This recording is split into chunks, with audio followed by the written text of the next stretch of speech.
Bom dia, pessoal. Bem-vindos a mais um Time to Talk by LM no seu momento live. Vamos esperar o pessoal entrar aqui para começar a nos assistir.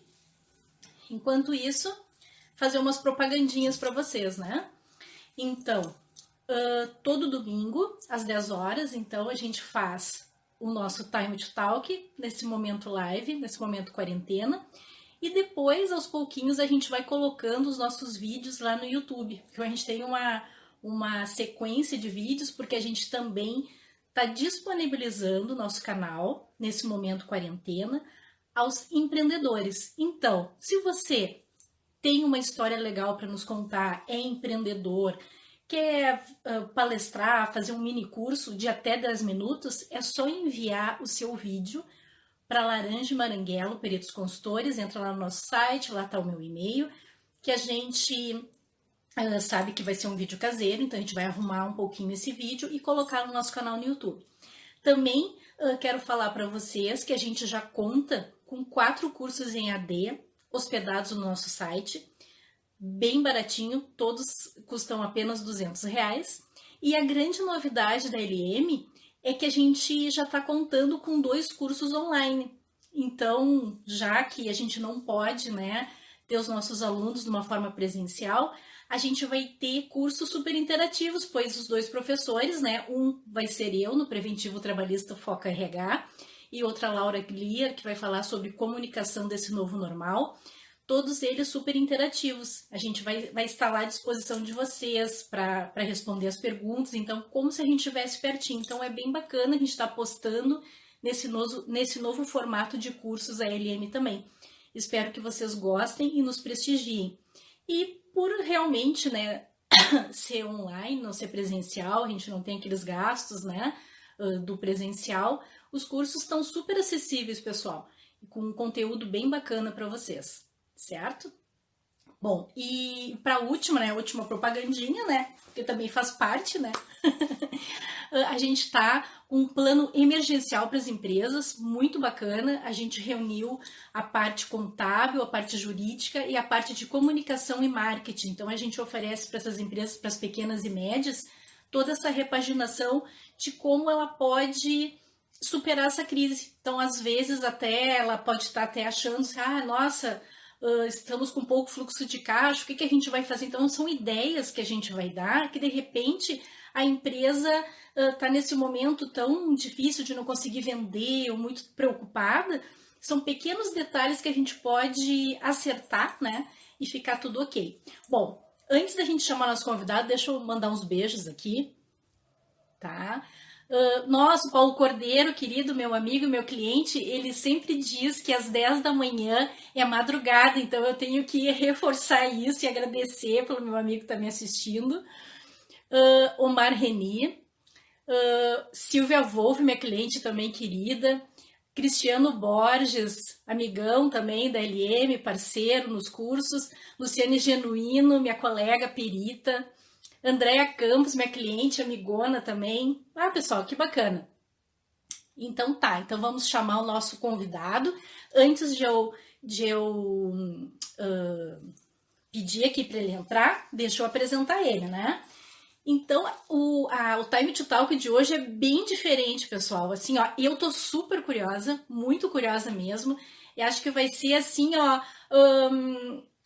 para todo mundo, assim, muito diferente, né, o que o Christian vai trazer para nós. Então, olha só, o Christian ele é historiador da URGS, mestre em comunicação da PUC e ele trabalha com história de empresas desde 1999. Olha que diferente isso. Então, quero trazer para vocês essa profissão que, de repente, muitos não conhecem todas essas histórias e o que essa parte do memorial, né, empresarial pode trazer de benefício para essas empresas. Então, vamos autorizar aqui o cliente. Oi, Thiago Moisés, tudo bem?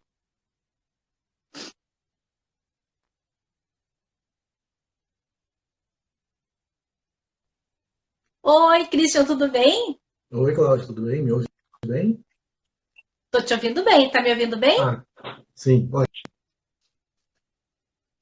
Tudo bem? Bem-vindo, então, ao nosso canal da Laranja Maranguelo, Time to Talk, nesse momento live.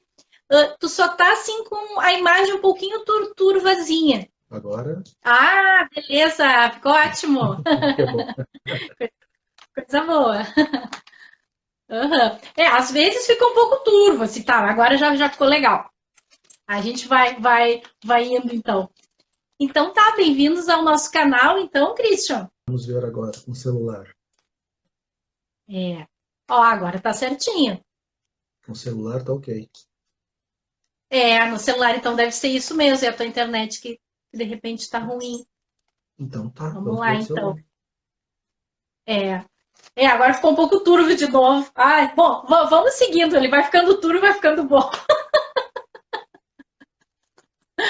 Ai, meu Deus, vamos lá. Peraí. Então tá, então vamos para as nossas primeiras perguntas, então, né? Falar para o pessoal de casa que eu combinei com o Christian a gente dividir em 3 partes a nossa live, fazer na última parte uma parte mais descontraída, nessa primeira parte a gente fazer meio histórica, né? E na segunda parte a gente mostrar mesmo a parte da gestão, né? Usar como ferramenta essa memória empresarial. Então, eu vou pegar minha colinha aqui, porque eu dei uma estudada sobre esse assunto, né? Que para mim é novo, vou ser bem sincera contigo. A gente ouve falar, mas a gente, como não é da minha área, a gente não se aprofunda, né? Então, hoje vai ser uma aula para mim.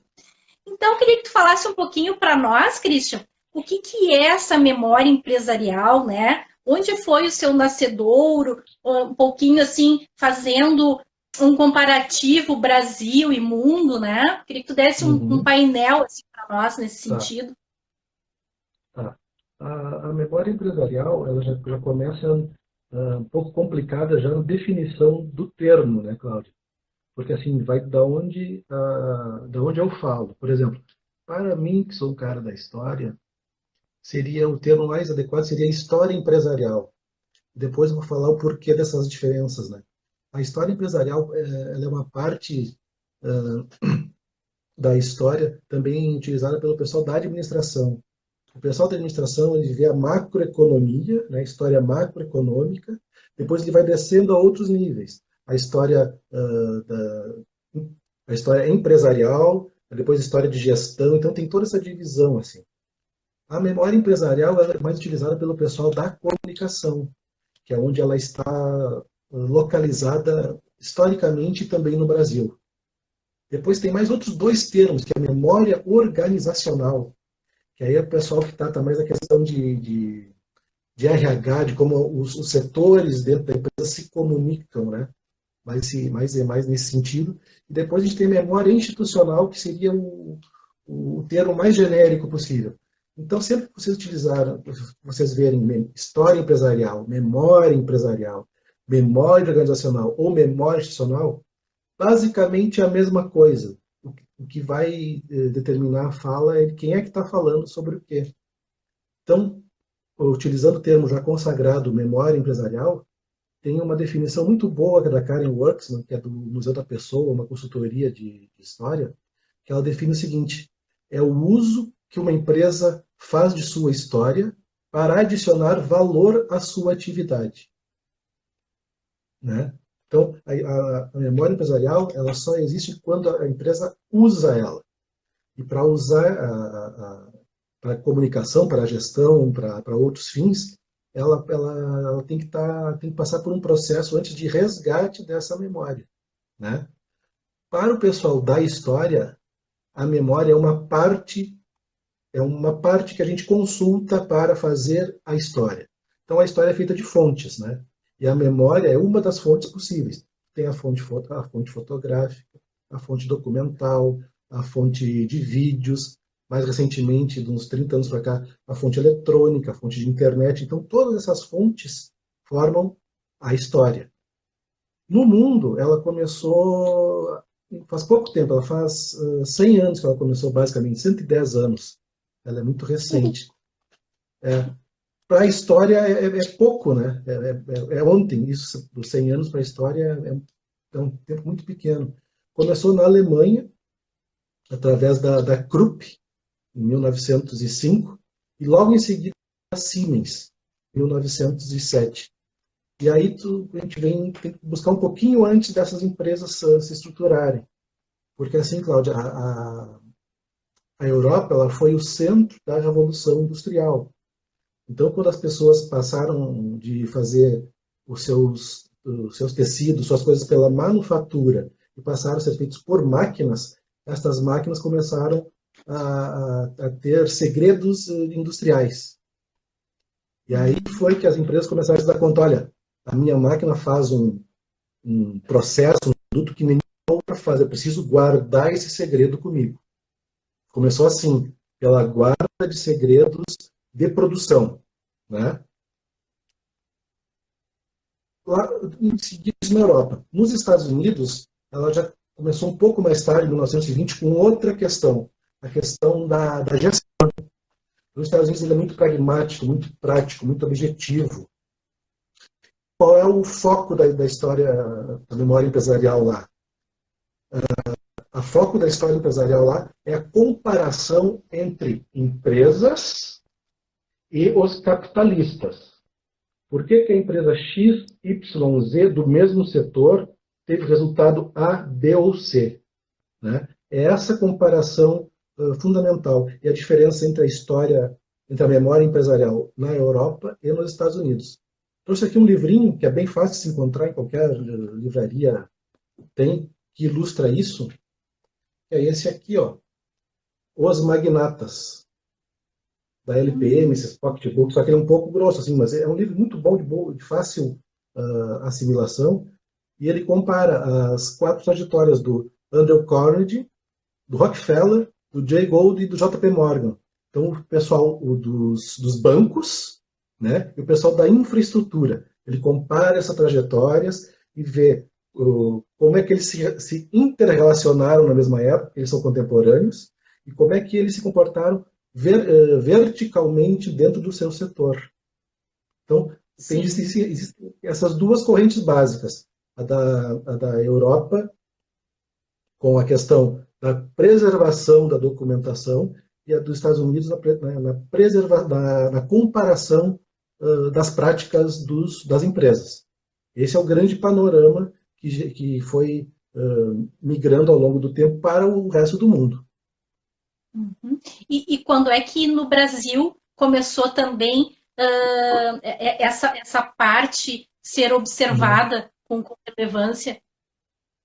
No Brasil foi à medida em que as empresas foram se expandindo, essas empresas americanas, europeias, foram expandindo para outros países, foi levando junto essa prática, ou de gestão, se é uma empresa basicamente americana, ou de guarda e de gestão do conhecimento, de uma maneira mais ampla, pela empresa europeia. Aqui no Brasil, tem um trabalho pioneiro que faz pouco tempo que eu tive acesso a ele, que era um livro até então muito raro aí nessas estante virtual da vida, que apareceu 40 livros da mesma. Eu comprei um, né? É esse aqui, ó, tratando sobre o Conde Matarazzo. Esse é o pioneiro. Esse aqui é da década de 60. É um estudo acadêmico que trata sobre a trajetória do Conde Matarazzo, né? Que foi o maior capitalista que o Brasil já teve. Reza a lenda que ele teve 366 empresas no Brasil. Poderia visitar uma por dia, que não seria suficiente, né? Então, esse aqui é da década de 60. Foi bem bacana que teve um tempo atrás que na History deu a história, né, do Matarazzo, Isso. e de outros também, né, tão importantes empreendedores do Matarazzo. Eu fiquei impressionada mesmo, né, porque porque às vezes o pessoal diz assim, nossa, o cara como conseguiu acertos em sua vida, só que dos acertos ele teve um monte de coisa que deu errado, né, e ele foi se repaginando e sem nenhum problema, né, ele disse, não, vamos lá, né, o cara é super empreendedor mesmo. O Matarazzo é uma história fascinante, assim, geralmente, assim, os grandes referenciais é o Barão de Mauá, né? Tem inclusive um livro, um disco, um filme com o Paulo Betti. É um filme bem fácil, bem simples, assim. Tem uma biografia muito boa também, Então, é o Barão do Mauá no Império, o Matarazzo na primeira parte da República, né? Sem dúvida nenhuma. E no Brasil, Cláudia, o que foi feito, então? Na medida em que as empresas elas iam chegando, elas iam trazendo essa tradição. Aí as empresas começaram a fazer 15, 20, 25 anos de Brasil e começaram a utilizar a memória empresarial como no viés comemorativo, entendeu? De celebração. Fulano de tal há 25 anos do Brasil, ou a empresa brasileira com 40 anos. Então, existe assim, no Brasil existem esses três vetores, que é o da guarda dos documentos da Europa, o da comemoração, vamos colocar assim de uma maneira mais ampla, a comunicação com os seus públicos, né?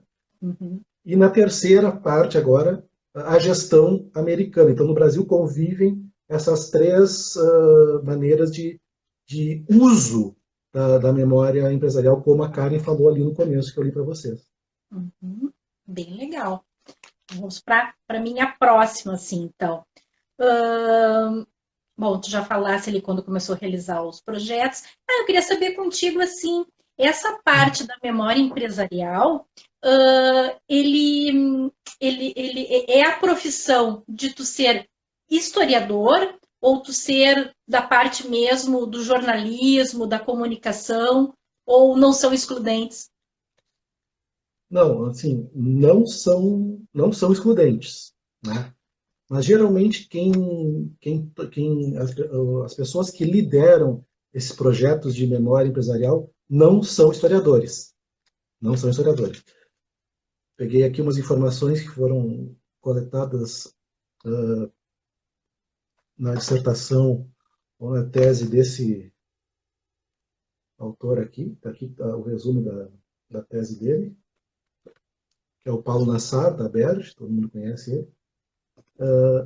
Os profissionais que lideram os projetos de memória empresarial são relações públicas, em primeiro lugar, depois jornalistas, pessoal do marketing, depois a administração e, por fim, o historiador. Né? Então, tu vê assim, reforça aquele argumento que eu falei da comunicação. Né? Relações públicas, jornalista, marketing para colocar a sua marca ou a sua empresa com algum destaque, algum diferencial, utilizando a história como fonte. Né? Então, e os setores onde os projetos de memória eles estão ligados na empresa, se colocasse naquele organograma bonitinho, ele está ligado na comunicação e no marketing, basicamente. Então, o Brasil tem muito forte essa questão da utilização da história como comunicação. Só que isso vem mudando ao longo do tempo. A gente vê que cada vez mais a questão da guarda só não satisfaz. Eu tenho meus documentos guardados, tem que fazer uso deles. Utiliza como? Através de se comunicar com seus públicos. Antigamente se falava público interno, público externo, agora tem outras diferenciações, tem redes de interferência, que são internets e outros paralelos, né? Mas agora, de uns 10, 15 anos para cá, é gestão. Como é que tu pode utilizar o teu acervo para auxiliar na tua gestão? É esse o problema. Porque assim, Cláudia, o gestor ele tem que estar com a informação na mão. Ele não pode ficar muito tempo pendurado, dando a informação, na mão. E, infelizmente, ou felizmente, não sei, mas enfim, passou-se o tempo que as pessoas ficam olhando fordista, né? E o Ford falava do berço ao túmulo na empresa. Isso não existe mais. Cada vez as pessoas ficam um tempo menor, trabalham por projetos, por equipes, por times. Então, aquele modelo antigo que a pessoa começava, sei lá, por oficial e chegava até diretor, passou. As pessoas estão ficando cada vez menos tempo dentro da empresa. E esse conhecimento dessa pessoa que ficou 30, 40 anos dentro da mesma empresa, quanto desses que estão trabalhando por pequenos projetos, é o que a gente chama agora de gestão do conhecimento. A gente utiliza as técnicas da história oral para entrevistar esse senhor que ficou 40 anos na empresa, ou aquele jovem que ficou 2, 3 anos e está saindo. Não, vem cá só um pouquinho. que tu fez? Como é que foi esse teu processo naquele projeto tal e qual? Esse senhor que passou por todos os setores da empresa, como é que era no passado para tu fazer o paralelo, como é que é hoje? Tu capturar o conhecimento das pessoas através das técnicas da história oral, que é diferente das técnicas da entrevista. Mas isso a gente pode falar horas sobre história oral, que é outra coisa. Certo. Deixa eu ver aqui. Bom, então como a gente está nessa parte histórica aí, ainda, né? Uhum. Queria que tu falasse um pouquinho, porque antes a gente não tinha internet, né? Uhum. Então, eu dei uma estudadinha antes e vi, né, que esse acervo de documentos foi necessário, então, serem criados, né, centros de documentação dessa memória, né? E, Isso. e que complicado isso. Queria que tu falasse um pouquinho dessa parte antiga. É, que assim, Cláudia, embora essa história, essa memória empresarial tenha chegado ao Brasil na década de 50, basicamente com o Juscelino, que trouxe as grandes empresas automobilísticas, as empresas de segunda geração do exterior para atuar no Brasil em vários setores, não só no automobilismo, mas setor químico, petroquímico, começou por ali na década de 50. O Brasil ele começou de fato com os seus centros de documentação na década de 70 já. Foi bem rápida essa adaptação. Em 71 já teve a Varig, em 77 teve a CE, aqui no Rio Grande do Sul, foi a segunda. Depois, em 80, o Banrisul, também no Rio Grande do Sul, então, dos três gaúchos. Depois, em 83, o Bradesco. Em 83 também a Ipiranga, essa da rede de postos de gasolina. Então, tu vê assim, Cláudio, por que essas empresas nacionais, elas estabeleceram os seus CDMs? Porque elas não são, são empresas nacionais, mas a competição, os competidores delas, são em nível mundial. É aviação, é banco, é energia, é petróleo, né? Então, já vinha a tradição anterior de agilidade, e eles tinham que estar com a informação disponível e ágil. Então, a gente vê assim que o Brasil já tem uma tradição nisso pela guarda, começando pelas empresas de competição internacional, né, de competição global, de mercados globais, basicamente. E o CDM, ele é a junção de vários acervos, né? Então tem o acervo fotográfico, tem o acervo documental que é o acervo fotográfico são fotos, slides, cromos, fotografia digital, agora mais recentemente. O acervo documental são os acervos que as empresas produzem sobre si mesmo, né?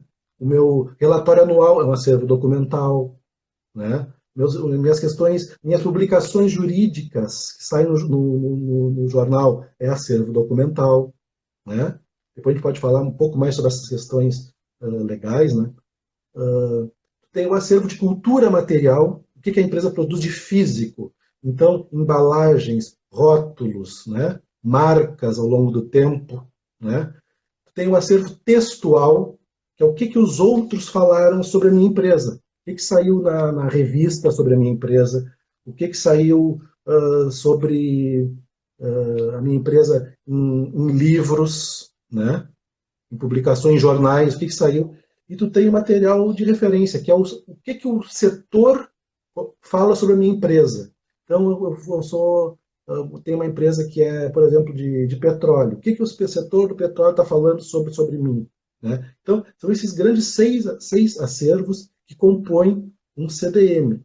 Só que para isso acontecer, claro, é necessário que a empresa tenha o clique aquele. E geralmente esse clique se dá próximo às datas de aniversário.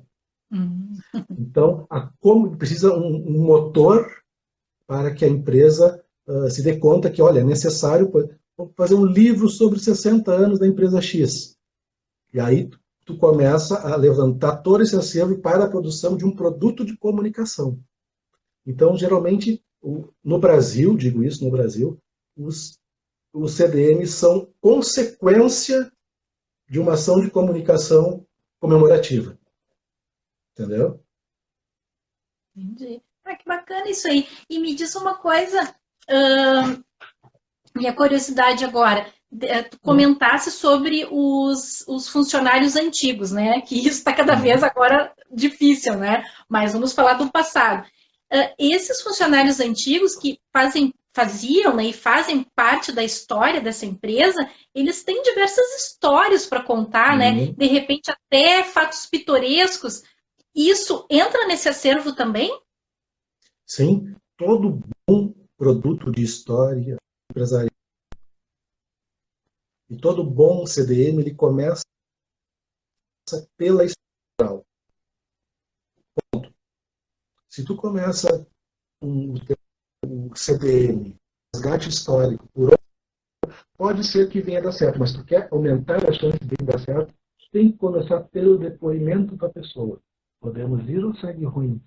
Vamos. A imagem, infelizmente, está ruim, mas eu acho que eu estou conseguindo agora te escutar. Vamos ver. Tu estava contando para nós uma história, né? Eu sou um senhor que, num depoimento, eu perguntei para ele quando é que tinha sido lançado um determinado produto. E ele falou, 24 de janeiro de 68. Eu perguntei para ele, mas o senhor tem certeza assim, dessa data? Né? Ele falou, porque no dia 23 de janeiro eu perdi meu grande amor. E o senhor começou, se emocionou, começou a chorar, né? E aí, bom, desligou, parou tudo. Parou toda a entrevista. E aí ele contou para nós que era o seguinte, ele tinha ido para outra cidade desenvolver esse produto. Ele era noivo. E a noiva falou para ele, olha, fulano, a gente vai se casar, tem que prestar atenção nisso, tem que fazer X, Y, Z, coisas, essas coisas pré-casamento, né? E ele se dedicou muito à área do determinado produto. E no dia, do lançamento do produto, a noiva terminou com ele, o relacionamento com ele. E aí, esse senhor que não tinha nenhum cargo de gestão na empresa, mas todos os gestores daquela empresa tinham passado por ele. O formador da juventude do passado, se é que vocês me entendem, né? E formou os gestores daquela empresa. Então, quando esse senhor ele comprou a ideia do resgate histórico, toda a empresa se abriu. Os canais foram abertos. Então, é importante também, nesse sentido, que a pessoa que vai liderar o processo de resgate está guardião da memória. Toda família, toda organização humana tem o guardião da memória. Aquela pessoa que guarda fotos, guarda documentos, que sabe as histórias. Às vezes, tem um ou dois na família, a empresa pode ter 2, 5, 10, dependendo do tamanho da empresa. Então, é muito importante que as pessoas procurem e achem o guardião da memória para que o projeto de história e resgate histórico tenha capilaridade, ele possa chegar nas pessoas e tenha credibilidade. A credibilidade vem do guardião da memória. Uhum. Entendi. O áudio está um pouquinho ruim ainda, mas vamos capturar um pouquinho o que tu falou, para ver se a gente entendeu direitinho. Às vezes a empresa ela não tem todo esse acervo documental, daí é bem interessante que às vezes o funcionário, o mais antigo, ele é o tal do guardião, como tu falou, e ele tem muita história para poder costurar aquelas partes que não tem documentos, vamos dizer assim, e ele também tem alguma coisa guardada, até por esse amor que ele tem pela empresa, enfim, ele tem essa guarda, e isso ajuda a resgatar toda essa história da empresa. Não sei se eu entendi certinho, se é isso mesmo. É isso aí, exatamente. Legal, que legal. Tu colocasse agora a internet de casa ou tá do teu celular ainda? Agora eu coloquei a de casa. Pois é, eu tô achando que a de casa é pior. Eu acho que a do celular é melhor. Porque a do celular, de vez em quando, a tua imagem ficava bem legal, sabe? Vamos tentar a do celular. Mandar um beijo para Laranja de Maurício Advogados, pelo Rafael Vitor, Fabrício Costa, todo o pessoal aí nos prestigiando. Vamos para a próxima, então. Eu acho que essa parte histórica, né, pelo menos para mim, ficou sanado. Não sei se tu queres dar mais uma abordagem nessa parte histórica, antes da gente começar pela parte de gestão. A gente tinha falado bastante, a parte, no caso das minhas curiosidades sobre a parte histórica, até convidar o pessoal, e o pessoal façam perguntas das curiosidades de vocês também. Então, não sei se tu quer abordar mais alguma coisa da parte histórica, que eu deixei de fora, ou a gente já parte para essa parte da gestão? Pode partir para a parte...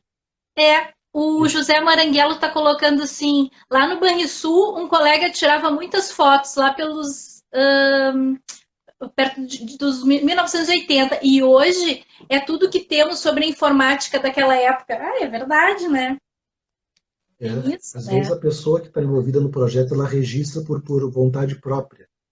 E é muito importante assim que a instituição, o banco, a empresa, tenha a credibilidade para a pessoa doar esse acervo para o CDM. Às vezes a pessoa fica com receio, vai ser bem cuidado, sabe? Vai ser guardado aonde e tal. Então é importante também nesse processo de resgate que a instituição que está montando o seu CDM ofereça as condições de guarda ideais para os acervos, né? O Banrisul faz um trabalho belíssimo. Tinha uma colega minha do mestrado que estudou Banrisul, ela trabalha no Banrisul, tem um trabalho belíssimo sobre o projeto de memória do banco. Isso é bem bacana, porque a gente fica pensando assim, eu tenho uma empresa pequena, né, Christian? Mas assim, como empreendedora que sou, tanta coisa que eu já inventei, aí agora estava passando um filmezinho na minha cabeça agora, assim, poxa, a gente montar, né, porque há pouco faz tantos anos de empresa, porque eu comecei já faz um bom tempo, né, aí juntar todo esse acervo é muito emocionante também, né, porque às vezes a gente, claro, traz essa história é uma forma de um marketing, né? Para tu contar a tua história para o teu público, mas também é gratificante para ti, para tua família, para os teus amigos, né? Todo esse resgate, né? É um filmezinho que tu passa, né, na tua cabeça. Deve ser muito bacana esse tipo de imersão, né? Para tu trazer isso ou na forma de exposição, ou de um livro, né? Ou até para montar o teu site, né? Porque é a parte das trajetórias da empresa, né? Que bacana. Bom, então então vamos começar a nossa segunda parte, então. Tem uma perguntinha, então, para ti, que tu já falou um pouquinho, né? Mas eu queria que tu te aprofundasse mais. Então, essa parte da memória empresarial como ferramenta de gestão da empresa. Então, o que faz isso ser o diferencial para essa empresa? Sim. Então, assim, recapitulando, né? Das três tradições, tem a europeia, tem a norte-americana, e tu tem uma terceira via, que é a parte da comunicação, que é a brasileira, né? A questão da gestão tem como um derivado de tu ter um CDM. Então, assim, tradicionalmente no Brasil, como é que acontece isso, Cláudia? A pessoa se dá conta que a data é grande, ela organiza para fazer algum produto de comunicação, geralmente um livro, que é o produto mais clássico da história de uma empresa. Como subproduto disso, sobra o CDM, aquele acervo que foi utilizado para o livro. Esse CDM, esse centro de documentação e memória, né, ele tem que ser constantemente abastecido. O CDM tem que ser um organismo vivo da empresa. É um organismo vivo tanto de recepção de informação quanto de emissão de informação. O CDM vai receber material de quais setores? Vai receber da comunicação, do marketing, do jurídico. É isso? É isso. Então, vamos organizar o CDM para isso. O CDM vai prestar serviço para quem? Para a própria empresa, e mais a sociedade. Tanto é que, mais recentemente, a partir dos anos 2000, Cláudio, termo que é a responsabilidade histórica, que fica embaixo desse imenso guarda-chuva da responsabilidade institucional. O que é responsabilidade histórica? É disponibilizar para os públicos de relacionamento da empresa a sua história. Então, eu tenho um caso também para contar, que uma vez eu estava numa empresa e foi um pesquisador acadêmico fazer um levantamento sobre uma questão ecológica que a empresa tinha tido no passado, muitos anos atrás, lá pela década de 60 e tal. E aí eu fui perguntar para a gestora, olha só, tem um pesquisador acadêmico aqui querendo saber sobre o evento tal que deu problema ano passado. O que eu faço? Ela falou, abre tudo para ele. Eu abro tudo, ela sim, abre tudo para ele. E eu posso perguntar por quê? Ela falou assim, sim, de maneira ele vai encontrar esse material em outras fontes. Então a nossa empresa ela tem que disponibilizar todo o material para que ele faça a sua pesquisa. Isso é responsabilidade histórica, um exemplo prático de responsabilidade histórica. Gestão. Chegamos na gestão. Quando essas demandas aqui desse lado começam a acontecer, o CDM tem que começar a responder. Então, por exemplo, tu vai ter questões sobre comunicação. Eu quero saber aquela campanha tal, qual o público que foi atingido, qual o resultado que teve, quais produtos foram feitos naquela época, quem era o gestor, ele está disponível, tem algum relatório dele sobre isso, né, na questão da comunicação e marketing. Na questão da administração, olha só, como é que era estruturada a nossa empresa através dos famosos e muito úteis cronogramas e organogramas, né? Como é que era disponibilizado isso? Porque antes as empresas elas eram muito mais verticais, né? Do diretor até o primeira pessoa, a primeira etapa, o office boy, o contínuo, né, no passado. E hoje as empresas são muito mais horizontais, né? Então, esse estudo pelos gestores de RH, de administração, como é que isso se comportava naquela época, o que a gente pode utilizar? Jurídico. Chegamos ao jurídico, que é muito importante. Teve uma empresa que mudou de marca várias vezes ao longo de seus mais de 50 anos. Em uma dessas mudanças de marca, os herdeiros do designer, eles entraram em questão eles pensavam em abordar juridicamente a empresa com direitos ainda, né? E aí foi perguntado ao CDM, o que se tem sobre a marca XYZ, daquele período tal, tal, tal. Foi colocado tudo o que tinha sobre aquela marca, e num daqueles documentos tinha um recibo desse designer cedendo os direitos da empresa. Então, um projeto de memória ele pode economizar alguns milhões numa empresa, e se pagar uma pesquisa de 15 minutos. Só que para fazer essa pesquisa de 15 minutos, tem que ter todo um trabalho anterior para atender às demandas da empresa, né? E também a questão da agilidade, como eu mencionei, né, Cláudio? 15 minutos para ou um dia de pesquisa para um historiador é um prazo muito curto de resposta, mas para uma tomada de decisão é um prazo muito longo.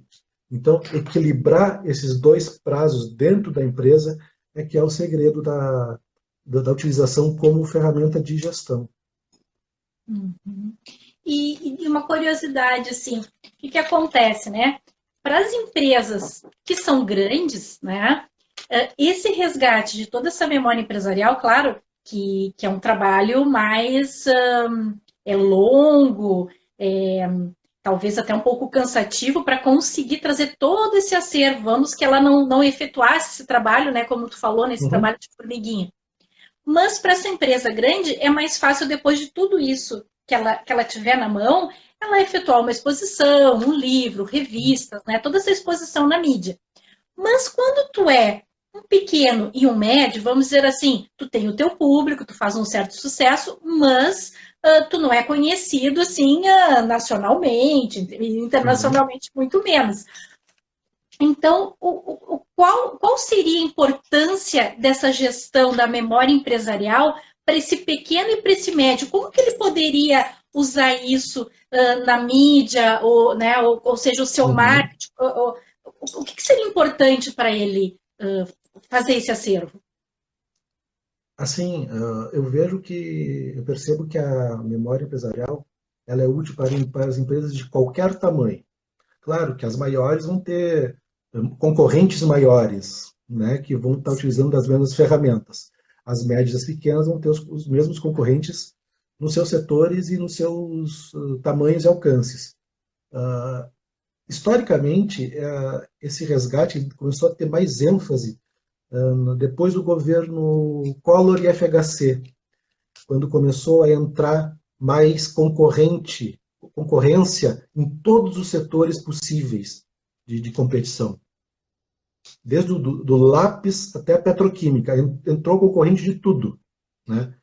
E durante um certo período, Cláudia, a diferença estava na qualidade do produto ou do serviço que as empresas ofereciam.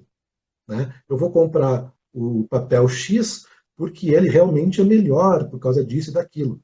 Só que essa diferença, ao longo do tempo, ela foi cada vez diminuindo mais. E hoje que eu digo, de uns 10, 15 anos para cá, os produtos estão todos iguais. Os serviços estão todos mais ou menos padronizados. E por que eu vou comprar o produto A e não o produto B? Eu vou comprar o produto ou o serviço A ou B de acordo com o que ele me oferece de valores. Eu vou acreditar naquilo dos valores que aquela empresa representa ou que eu percebo que ela emite pela sua comunicação. Então, e os valores? Onde é que vêm os valores da empresa? Vem da prática, e a prática vem da história. Então, qualquer empresa é necessário guardar as suas atividades, né? Nem que seja de maneira semestral, trimestral, aí cada um vai saber o tamanho do passo que ele pode dar, né? E também o investimento disso. Mas assim, para uma consultoria, por exemplo, é importante que tu guardes os teus clientes e o que foi feito naquele cliente, qual o resultado que foi feito daquele cliente, não só para ti marcar a tua história, mas também para quando tu fores abordar outros clientes, mostrar, olha, eu já fiz isso, isso e aquilo, caso o teu cliente autorize a falar, né? Porque, assim, no caso da consultoria histórica, existem clientes que eu não posso falar por questões de confidencialidade. Aquela velha história, eu posso contar o milagre, mas não posso contar o santo, né? Então, existem trabalhos que eu não posso colocar na minha apresentação quando eu vou abordar outro cliente, porque, enfim, confidencialidade, tem coisas estratégicas, né? Eu não posso avançar nesse momento. Mas qualquer empresa, de qualquer setor, primário, secundário, terceiro setor, o terceiro setor está se organizando muito bem nisso, sabe, Cláudio? Porque é o seguinte, eles como são o intermediário entre o primeiro e o segundo, eles têm que ter as informações na mão para prestar contas para quem os apoia, entendeu? Então, olha, eu tenho uma entidade, digamos, que cuida de crianças com necessidades especiais. Eles têm que ter todos os dados de, de cuidados de fornecedores, de prestador de serviços, tudo na ponta da agulha para poder abordar e prestar contas para quem está financiando. Né? Então, isso é gestão, é ter o dado consolidado rapidamente. Só que para ter esse dado consolidado rápido agora, em 15 minutos, é todo um trabalho que, por exemplo, para tu fazer um livro, seja um bom livro histórico, são 24 meses, Cláudio. Sim. Então, se a empresa vai fazer 60 anos em 2021 e quer fazer o livro agora, já começou atrasada. Tinha que começar ano passado. Mas isso, a prática diz isso, né? E, então, assim, a gestão, a memória como gestão, ela tem vários fatores e de acordo com o setor que aquela empresa também se comporta. tem um setor de concorrência mundial, se tu estás inserido nesse setor como um player forte, tu tem que ter um CDM forte. Eu, quando trabalhava na memória e identidade lá em São Paulo, eu saí daqui de Porto Alegre e passei uns 10, 15 dias imerso, conhecendo todos os CDMs que a empresa, que essa consultoria para a qual eu trabalhava, administrava, para saber como é que funciona aquilo. Quais são as demandas do setor? Não, existem CDMs que são fechados somente para o público interno. É só para o pessoal de dentro. Outros não. Outros é mais para a questão de comunicação, marketing, venda. Né? Utilizar a sua memória como venda, como valor de venda. Compre de mim porque eu há 60 anos sei fazer, grosso modo. Compre de mim porque há 60 anos vocês acreditam em mim.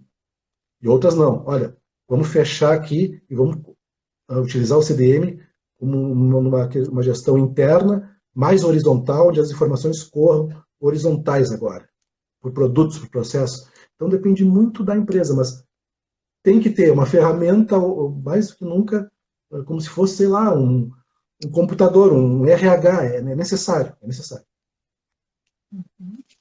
Deixa eu mandar uns beijos antes, então, para a Macena Advocacia, mandar um beijo para Jana Perita, minha colega, mandar um beijo para minha cliente querida e amiga, Karina Nardim, um beijo para o meu amigão Paulo Dias. Obrigada, pessoal, pela audiência. Para Mãos Negras também. Beijo para vocês. Se eu esqueci de alguém, tá? Desculpa, porque vai correndo ali os nomezinhos, a gente está no bate-papo aqui legal e a gente acaba não mandando beijo. Bom, as partes dos produtos de memória tu já me falou. Bom, antes de eu perguntar para ti se tu pode falar um pouquinho sobre alguns trabalhos que tu fizesse, daí eu queria que tu falasse assim, coisas pitorescas que aconteceram nesse teu trabalho, né? Se tu puder citar as dificuldades, os sucessos, né? Antes disso, eu queria te perguntar o seguinte, que no fim foi meu marido que me falou hoje de manhã isso e eu achei muito curioso. Sobre as empresas que se fundem com outras. Então, ele perguntou para mim hoje, Cláudia, essa pessoa, ela perde, essa pessoa não, né? Essa entidade, ela perde a sua memória empresarial, porque ela acabou se fundindo com outra. E o que acontece isso? Porque daí agora ela não vai ser mais ela vai ser uma outra. Inclusive, muitas vezes muda até o nome, né? Como é que fica isso? Achei muito curioso isso. Sim. Isso é uma coisa assim, normal que a gente vira e mexe, porque assim, grandes empresas, grandes conglomerados, eles não se tornaram grandes ou comprando ou sendo comprados por alguém. Ao longo da trajetória, eles vão adquirindo e mudando nomes e razões sociais, etc. e tal. Isso era muito comum, Cláudia, essa perda de acervo ou identidade, porque existia uma prática até os anos 80, começo dos 90, como é que eu vou dizer para ti? De uma cultura empresarial engolir a outra. Isso. Grosso modo, né? Só que a partir dos anos 2000, as empresas se deram conta que existe sim a cultura empresarial, cada empresa tem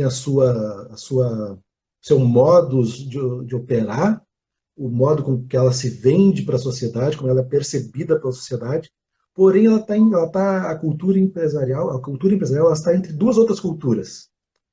Ela está entre a macrocultura, que é a cultura da região, do país, ou até mesmo do mundo onde ela está, e ela está ensanduichada por outras subculturas, que são as culturas locais, as culturas de nicho. E essas subculturas podem ser, inclusive, uma subcultura dentro da própria empresa.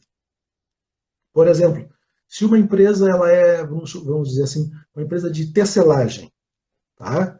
Ela começou como uma empresa de tecelagem pequena, etc. Ela mantém esse setor de tecelagem e lá pelas tantas, ao longo do tempo, ela se transformou numa empresa de varejo, vendendo, agora ela vende as camisas, camisetas no varejo. Muito provavelmente a cultura originária dela não é a do varejo. A cultura hegemônica dela não é a do varejo, é a da tecelagem original. E isso permanece. Mas, a partir dos anos 90 para cá, aconteceu também outro fator que meio que deu uma abrandada nisso, Cláudia, que foi o seguinte: as empresas elas não são mais compradas por outras, elas acontece troca de ações, grosso modo. Então, se uma empresa grande de um setor, digamos assim, de energia, compra outra de um setor paralelo de distribuição de energia, ela não vai querer colocar a sua marca sobre aquela outra empresa já consolidada. Ela vai querer que as duas permaneçam no mercado. Geralmente o que acontece, claro, existem exceções, mas o que eu percebo assim, é esse movimento. Antes uma suplantava a outra. Tudo vai ser empresa Christian Ordoc. Não, Christian Ordoc vai comprar a empresa da Cloud e atualmente vai permanecer a empresa do Christian Ordoc com a empresa da Cláudia pendurada, anexa com os seus valores. Claro, o que muda na empresa, basicamente, quando uma empresa é comprada pela outra, é a gestão, é a rapidez de tomar decisões, é o modelo gerencial que é aplicado na outra comprada. Geralmente é isso que ocorre. Mas, assim, o nome, a história, a trajetória, ela não se perde mais. Quando uma empresa grande é comprada por outra empresa grande ou por outro conglomerado de empresas grandes, geralmente elas mantêm o nome. Nem que seja durante o período de transição. Sim. Mas mantém-se. Não é? Pois não, pode falar. A gente tem um exemplo bem bom desse período de transição que tu comentasse entre a NET e a Claro. A gente viu que ficou por um bom tempo os dois loguinhos ali, né? Ah, você é NET, você é Claro. Agora a NET realmente sumiu e ficou só a Claro, né? Aí eu fico pensando, eu sou do tempo, como tu também da NET, né? Tanto é que a gente sempre fala, tu tem NET, a gente não fala tu tem Claro. Mas, por exemplo, para os jovenzinhos que vão começar a ser cliente da Claro, eles de repente não vão falar mais NET, né? A gente estava conversando sobre o exemplo da NET, da Claro, né? Sim. E eu fiquei um pouquinho pensativa nisso, né? Depois que o meu marido falou, né? Que nem eu te disse, fiquei pensando da NET, por exemplo, ela deve ter realmente essa memória empresarial, ela deve ter tudo isso, tudo certinho. Mas com essa compra, não sei se isso não se perde, né? Depois, né? Como é que fica? Claro, vamos supor que um dia fizer uma grande exposição, vai estar lá a história da NET, né? Enfim, né? Sim, sim. Mas depende muito da postura de quem compra, né, Cláudia? Basicamente é isso que acontece. Sim. Tu queres que a tua cultura seja hegemônica sobre a empresa comprada, tu vai fazer isso acontecer. Geralmente o que tem se visto é que há um período de transição, por exemplo, no setor de siderurgia, geralmente fica assim, Arcelor Belgomineira, Arcelor alguma coisa, para mostrar que existe uma empresa mãe, mas também ela respeita os valores da comprada. Ou então, no caso da compra da Ipiranga pelo Grupo Ultra, né? A Ipiranga ficou como um setor de energia, de combustíveis, dentro do grande Grupo Ultra, que tem a Ipiranga, a Oxiteno, a outras empresas. Então, isso vai muito da postura da empresa. Mas, assim, nunca é do dia para a noite.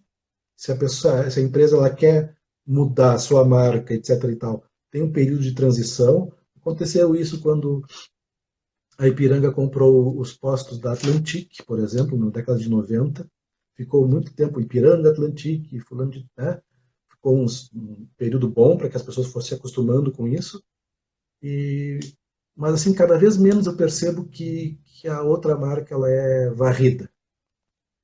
Isso, quando a marca é varrida, geralmente tem uma questão de rivalidade muito grande entre as empresas, no setor. Muito. Aí não, eu vou comprar o fulano para tirar ele do mapa. Tá, beleza. Acontece, mas isso varia muito. Quem determina esse período é quem compra. Entendi. Importante isso aí. É aquele que não quer a concorrência, né? Que é o nome dele ali fora. É o nome. Bom, então para a gente fechar essa nossa segunda parte, então eu queria que tu contasse então alguns produtos aí que tu fez de memória empresarial, algumas empresas que tu pode citar e contando para nós essa tua experiência aí. Eu fiquei, durante esse período, desde 99, eu trabalho com empresas com memória empresarial. Eu trabalhei para uma empresa de São Paulo, primeiramente, né? Que é a Memória e Identidade, uma das pioneiras. Ela foi fundada lá em 1988, uma das três primeiras, né? E trabalhei no projeto do livro dos 100 anos da Gerdau. Ah, Foi que um legal. projeto belíssimo, belíssimo, Imagina. belíssimo, onde as pessoas elas sabiam exatamente o que fazer, para quem queriam comunicar, e resultou para mim, na época eu estava envolvido, mas num dos livros institucionais mais belos que eu já vi. É esse aqui, ó. Que é o livrão. Tem PDF no site deles lá, chama Empreendedora.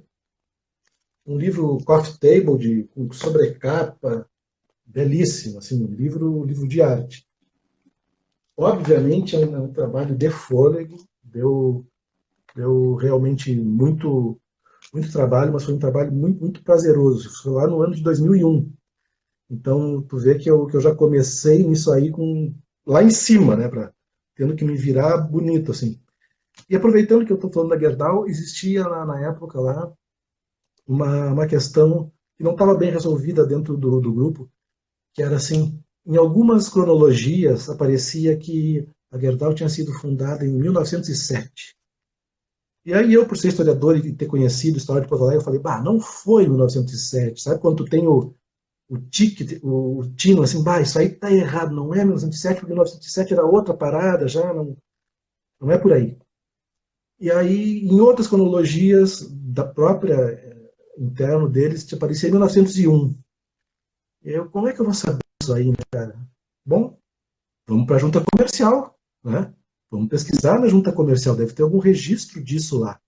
E de fato a gente foi na junta comercial, e o presidente e todo o pessoal da junta pesquisar bastante lá, e a gente encontrou a ata de fundação da Gerdau lá na junta comercial, sabe? Então, assim, foi um momento muito bacana, assim, para mim, já no primeiro projeto de memória, ter E qual foi, ajudado e qual foi o ano? 1901. Bah, olha só. 1901, estava certo. E aí, quando a gente foi tirar, porque assim, a junta comercial ela não cede o documento, né? O documento fica guardado lá para acervo, para registro e tal. E aí, aquele negócio assim, né, Cláudia? Aquela coisa assim que tu pega o documento assim, com tudo bonitinho, com luvas e tal, tu pega o documento assim, tu olha assim, cara, isso aqui tem 99 anos, sabe? E tu tá nas tuas mãos assim, e aí o fotógrafo, para registrar, né, que a gente fotografou frente e verso para ir para o livro, o fotógrafo assim, cara, nunca fiz um trabalho tão bacana assim, isso aqui é história. Eu falei, cara, isso aí é história, entendeu? Então, e depois assim, depois da Gerdau eu fiz Copesul, também aqui no Rio Grande do Sul, Memória Copesul lá, produzindo conteúdo na época da Copesul, ali para aquela uma sala que tu entrava ali, tinha toda a história do plástico, etc. E tal, todo aquele conteúdo ali de pesquisa fui eu que fiz naquele momento. E também fiquei também quase 8 anos na Petróleo Ipiranga, aqui em Porto Alegre, sendo responsável pelo acervo e pelo espaço Memória Ipiranga. E assim, a Ipiranga fez um trabalho muito consequente, sabe, Cláudio? Ela começou com um livro muito simples, em 1967, esse aqui, ó, um livrinho escrito pelo fundador deles. Basicamente um livro de memórias, né? Muito simples, foi dado na festa de 30 anos deles. Depois eles fizeram este livrão aqui, na festa de 60 anos, na idade de 60 anos. Já ficou diferente. Ó, tu vê que já é um livro de outra qualidade, né? É. Para comunicar com outro público, né? Esse aqui é um livro de 1997, depois da abertura, depois que as empresas petrolíferas mundiais entraram aqui. Repsol entrou, a Jeep entrou, IPF entrou, então tenho que me posicionar. Faço um livro contando minha história. E depois também participei de um produto que é muito bacana, que não custa muito caro, que é a história em fascículos, Cláudio. Que era para comunicar a história da Ipiranga para o público, não gosto de usar público interno, mas enfim, para os seus colaboradores, de maneira geral. Que era isso aqui, ó, é uma série de fascículos colecionáveis. Ó, em cada, em cada revista institucional deles vinha um fascículo tratando de um dos setores da Ipiranga. Então, tu vê assim, no caso da Ipiranga, ela comunicou primeiro para os internos, lá nos 30 anos, depois para o público externo e mercado nos 60, e falou assim, tá, já temos o nosso espaço, vamos reforçar aonde? O nosso público interno de novo aos 70 anos. Né? Então, vê que é um projeto de memória pensado, não estruturado, mas feito a longo prazo. E isso é muito bacana. Assim. Tem outros projetos de memória. A gente estava fazendo o projeto de resgate histórico e organização de acervo da Kinder, dessa entidade de crianças de necessidades múltiplas, sabe? Que foi um projeto muito bacana, assim. Primeiro, porque todo o espaço ele é pensado para atender as crianças de necessidades múltiplas, né? E é belíssimo o espaço ali da Kinder. E a gente resgatou e fez uma boa parte desse cadastro dos acervos fotográfico, documental, etc. e tal. E, assim, basicamente é isso que eu posso falar. Terminei agora um pouco antes de acontecer a pandemia. Eu fiz, na realidade, um resgate de uma seleção para uma associação lá de São Paulo, que foi muito bacana, assim, de causos, basicamente causos contando a história daquela instituição. Muito bacana, muito bacana. E é tudo tempo, né, Cláudio? Tudo tempo de aprovação do cliente. É aí onde tu vê se o cliente está realmente imbuído naquele projeto ou se aquele projeto é só mais um projeto de comunicação, dentre outros. Assim. A gente percebe já nas primeiras reuniões se vai fluir normal ou se daqui a pouco o cara diz que vai ler e não lê, e tu tem prazo de gráfica, tem prazo de formatação, prazo de envio. Então, a experiência nos diz isso, né? É, porque essa memória empresarial, eu acho que a gente linka com uma palavra muito importante que é a paixão, né? É a paixão pelo Sim, seu negócio, né? Então, se é aquela empresa que quer fazer esse trabalho de memória empresarial a título só de fazer propaganda para stakeholders, né? Isso eu acho que não acaba não casando realmente, que tu vai ver que tu só quer ser comercial, né? E né? hoje em dia a gente vê que como é bonita as histórias das empresas, né? E eu acho que muitos stakeholders se aproximam exatamente por essa paixão, esse comprometimento, vamos dizer assim, né? E muito importante entre a empresa e os seus funcionários também, porque isso que tu comentasse, né, sobre essa parte dos livros, enfim, é muito importante os stakeholders e os funcionários da própria empresa, né, que eu também considero os funcionários dos stakeholders também, né, que tudo Sim, sim, gira, né, sim. no seu negócio. E aí vem a pergunta para ti. Olha só, a gente está num momento de um turnover muito grande, né? Ou seja, é um rodízio de funcionários incríveis que a gente não tinha antigamente. Então, essas Uhum, empresas, elas cultivavam muito o amor desses funcionários por ela, para ela crescer e ter toda essa história, como tu uhum. bem falaste. Mas esses funcionários que entra e sai, que isso é uma realidade hoje, não é mais difícil esse resgate dessa memória empresarial, dessa fortificação da empresa? Não, como eu mencionei lá no começo, eu posso falar um pouquinho mais agora sobre a questão da gestão do conhecimento através da história oral, né, Cláudio?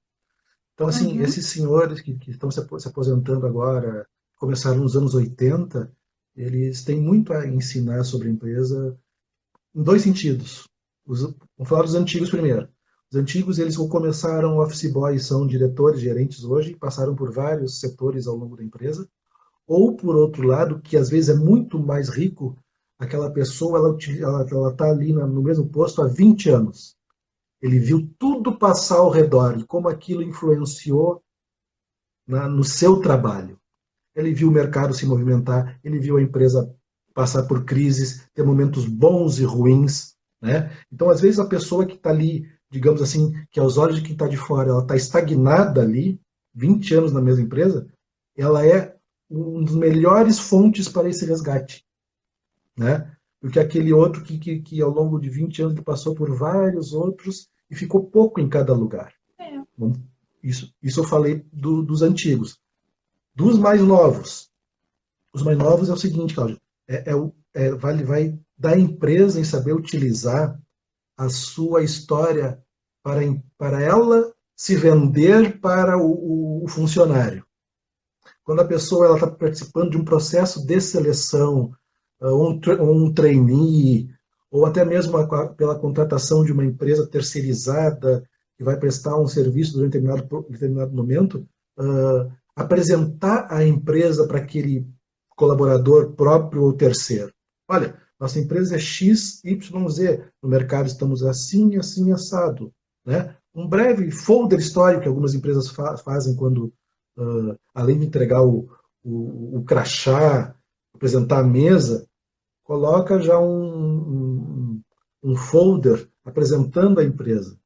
Quando tu sabe que, e isso vai muito da gestão de recursos humanos também. Sei que tem outras denominações, mas classicamente recursos humanos, né? Se tu sabe que aquele projeto ele tem uma duração de 18 meses, e aquilo está sendo importante para a empresa, que aquele pessoal daqui a pouco ele vai estar deslocado para outro, vai ser formado outro time, quando chegar lá pelo 14º mês, começa a chamar esse pessoal para contar o que foi feito, ter várias versões sobre o mesmo assunto, capturar o conhecimento dessa pessoa através das técnicas de história oral, que não é uma entrevista, porque se fosse uma entrevista, eu posso fazer por e-mail, eu faço um formulário, o cara vai responder sim, não, e acabou, não. Não. História oral, ela pressupõe isso aqui que a gente está tendo, o contato visual, eu falar alguma coisa para ti, perceber a tua reação de alegria, de tristeza, de desconfiança, e mudar de assunto, retomar mais tarde, ganhar a confiança do depoente, seja confiança própria ou uma confiança de terceiro, dizendo, olha, Cláudia, o seu fulano, que foi teu chefe, já temos depoimento dele aqui, foi muito bacana, e aí o cara se solta, pois é, seu fulano, o que ele contou, sabe? Tem algum lubrificante social, Sim. né? Para que as relações se desenvolvam mais. Existem vários livros que ensinam como fazer a história oral. Na época, lá em 98, 99, eu li todos, mas nada como a prática. A prática de tu ligar o gravador ou ligar a webcam hoje em dia, ou qualquer outro recurso de gravação, ele, às vezes, nos primeiros momentos é intimidador.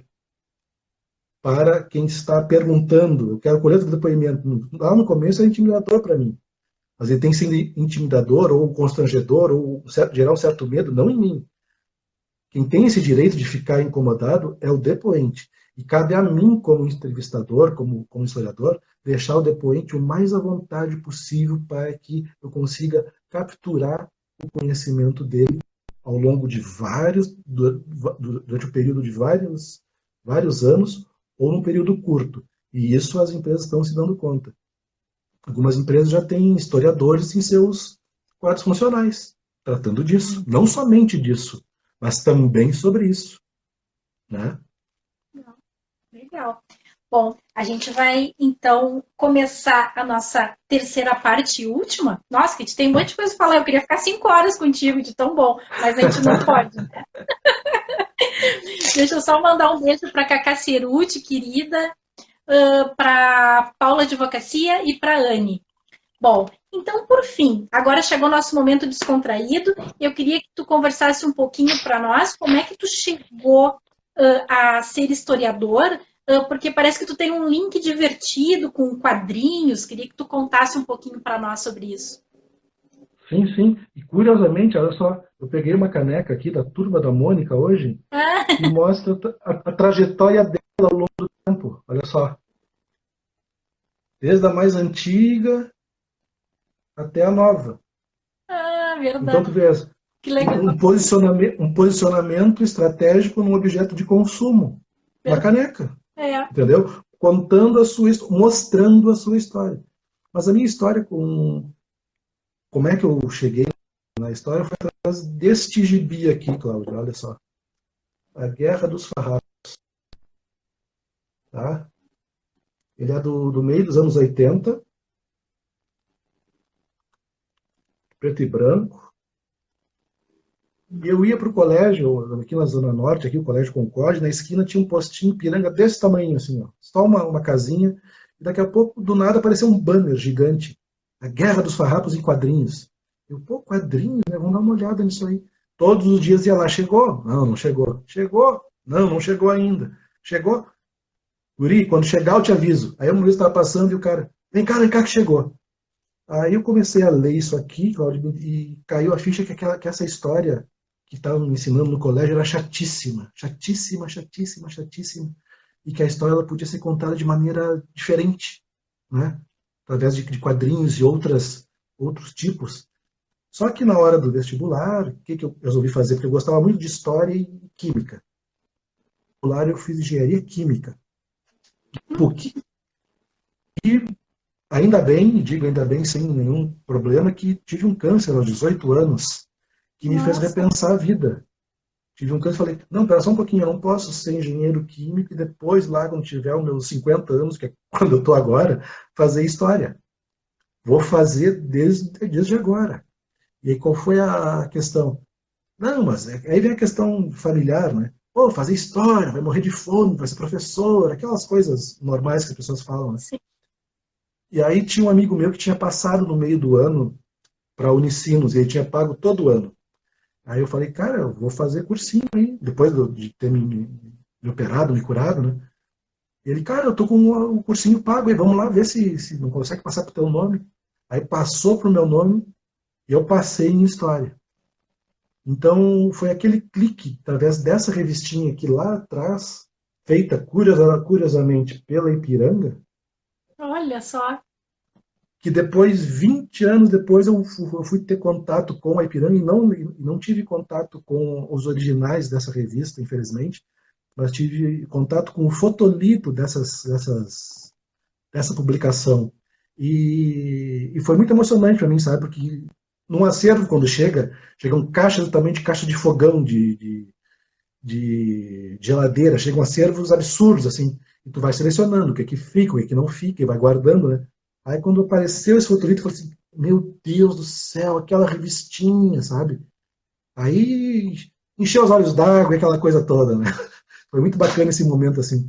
Então, assim, eu sempre gostei muito de gibis e tal, e se eu sou historiador hoje e trabalho com isso e gosto disso, é por causa disso aqui, ó. Basicamente por causa desse gibi. E esse gibi é aquele que eu estava perguntando todos os dias. É aquele, é até estragado aqui, meio. Mas é aquela moedinha número 1 de Patinha, sabe? É esse aqui. Legal, porque às vezes a gente conhece pessoas, né, que têm uma doença grave, né, um câncer, né, mas já tem 50 anos ou 60 anos, e naquela parte que ela começa a encarar a vida de uma forma diferente. Tu é uma história diferente, tu jovenzinho, começo de carreira, né, tu já ali repaginou, eu vou querer realmente investir no meu sonho, né, vamos dizer assim, né, É. e que bacana isso. Eu adorei essa história. Né? Falar para o pessoal de casa que eu não sabia. Eu sabia que tinha um linkzinho, mas era surpresa. Amei isso. Porque tu imagina, de uma história em quadrinhos, tu resolve ser historiador e tem o símbolo da Ipiranga que ia ser teu cliente no futuro. Imagina que hilário isso, né? Que bacana. É uma loucura, né? Oi? Não, é uma loucura. E depois, agora, quando eu estava fazendo mestrado, Cláudia, eu descobri que o meu bisavô, ele trabalhou lá na destilaria da Ipiranga, em Uruguaiana, Olha só, sabe? Eu não sabia disso. Então, bom, loucuras. doido, muito doido. E eu queria que tu falasse, então, por fim, não, tem só mais duas perguntinhas só. Mas a Tá? penúltima eu sei que agora nesse momento de pandemia, quer dizer, antes da pandemia, tu estava com um projeto que tu ia sobre quadrinhos, não sei se era uma Sim, exposição, não sei muito bem, a Laura Glier que tinha me falado, queria que tu falasse um pouquinho sobre sim. isso. Na realidade, é um evento que eu faço aqui em Porto Alegre sobre quadrinhos, chamado Ah, Feirão das HQs. Ocorre em edições bimestrais, a gente está ali no Shopping Lindóia, atualmente, né? A gente passou já por outras duas sedes. Agora, em março, a gente fez 4 anos, com 41 edições, e fomos indicados já 2 vezes ao Oscar dos Quadrinhos Nacional, que é o troféu HQ Mix. ai, que O que legal. para um evento pequeno, assim como o nosso, de 12, 15 mesas, é uma vitória, porque a gente está concorrendo com eventos realmente gigantes e muito bons, como tem outros, o FIC em Belo Horizonte, a Bienal de Curitiba, tem a CCXP em São Paulo, eventos de nível grande mundial mesmo. Então, a gente faz esse evento porque, assim, como eu falei para ti, eu sempre me interessei sobre isso e é uma coisa que eu gosto e eu quero que permaneça vivo mais tempo. E qual é a proposta do Feirão? O diferencial do Feirão é levar a cultura pop quadrinhos para o público de varejo, né? O público de shopping, porque geralmente fica muito no nicho, para os artistas, para o pessoal que aprecia, muito fechadinho, todo mundo se conhece, aquela coisa. Eu pensei assim, olha, a gente começou em um pequeno bar na Cidade Baixa, depois a gente foi para um restaurante médio na Cidade Baixa, e o próximo passo seria, bom, vamos colocar um espaço de maior visibilidade. E aí o Lindóia Shopping, do Fábio Rigotti, nos acolheu muito bem, né?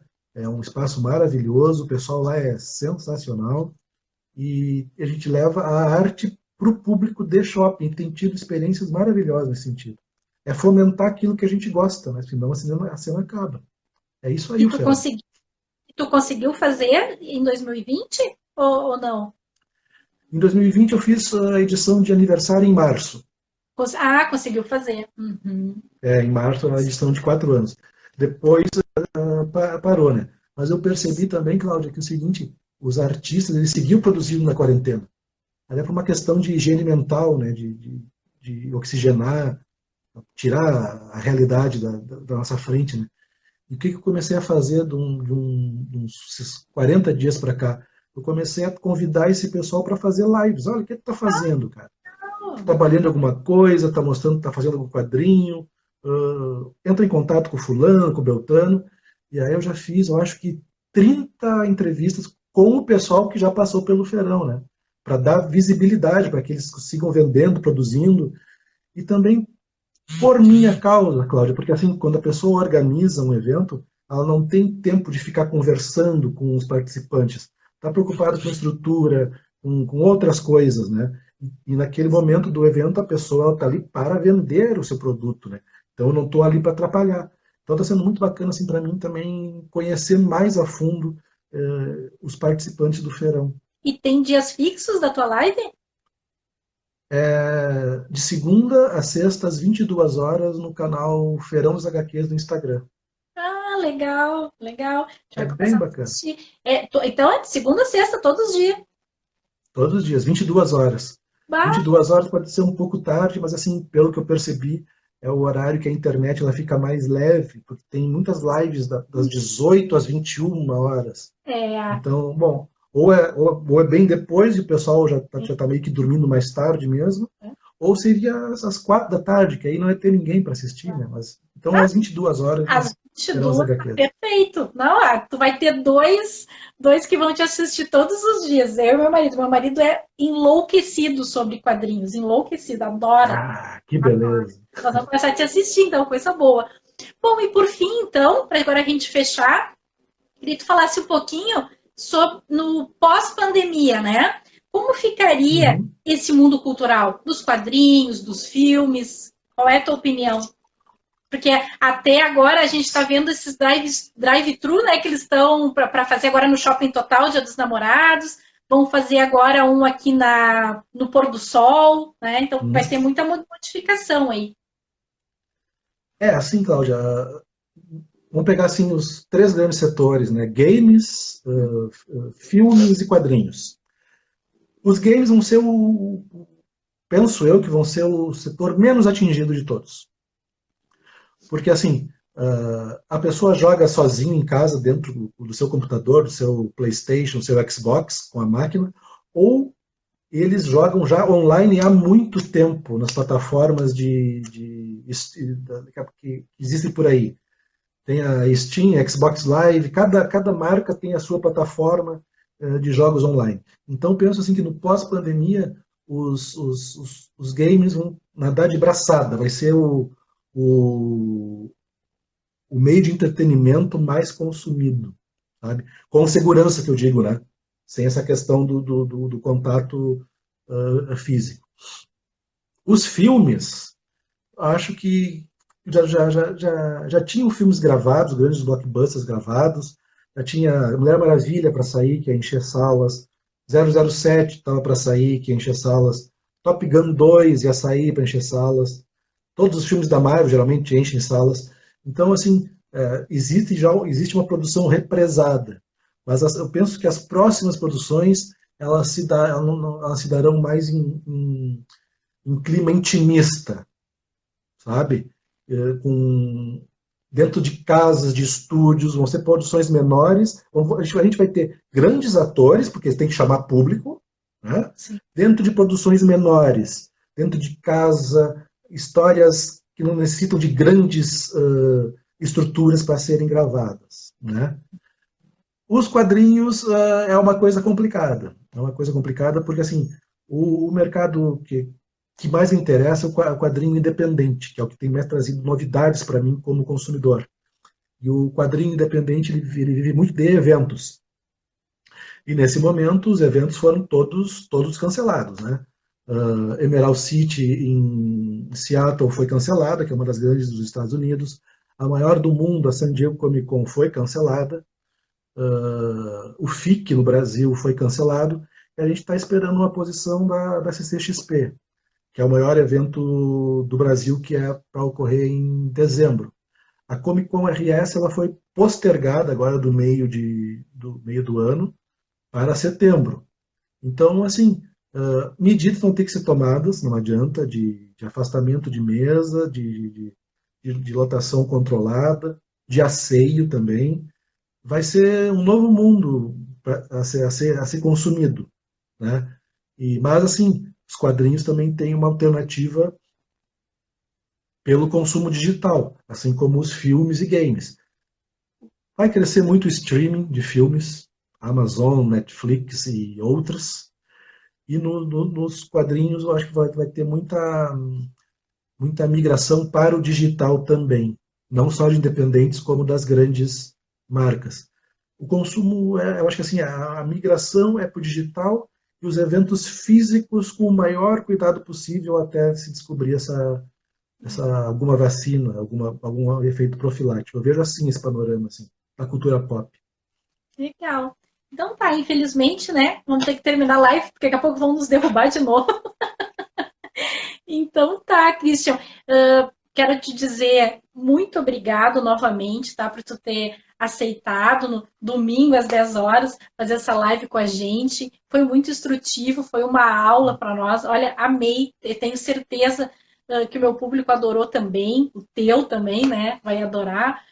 E te desejo sucesso na tua profissão, tudo de bom, tá? E o meu canal está sempre à disposição de ti, tá? Minha empresa também, e eu também, pessoalmente. E vou te seguir lá nas tuas lives. Não, não, pode ter certeza. Tá? Então, um Tá joia, abração. Cláudio. Muito obrigada. Agradeço muito a oportunidade, foi um papo bem bacana de reviver esses conceitos que a gente usa no dia a dia, mas às vezes ficam muito esquecidos. É muito bacana dar essa revigorada e poder comunicar para as pessoas esse campo da memória empresarial. Muito obrigado. Então tá, abração. Então tá, pessoal. Tchau, tchau. Então até o próximo domingo com um baita convidado, como sempre. Tchau, tchau.